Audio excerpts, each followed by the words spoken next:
Lee Hyang and Lovis ស្គាល់គ្នាយូរហើយតែមិនដឹងឡើយថាអូនមានម្ចាស់បេះដូងទើបតែថ្ងៃនេះបងហៅប្រាប់បងស្ងួនមានអ្នកថែមានអ្នកនៅក្បែររូបអូនរួចទៅហើយបងក៏មិនដឹងហើយអ្វីជាមួយនឹងនៅតែស្នេហ៍ថ្លៃទូអូនប្រាប់ថាមានសង្សារហើយក៏ចិត្តនៅតែស្រឡាញ់ខ្ញុំទៅដឹងថាគេមានសង្សារស្រឡាញ់គ្នាពីពេលណាខ្ញុំមិនដឹងឡើយដឹងត្រឹមតែពេលនេះខ្ញុំស្នេហ៍គេហើយដងចិត្តមិនរួចទេ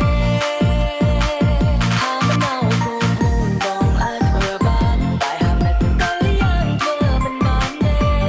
លងចិត្តជ្រើហើយមិនដឹងស្រែរមានមែនតែကောင်းខ្លាំងណាស់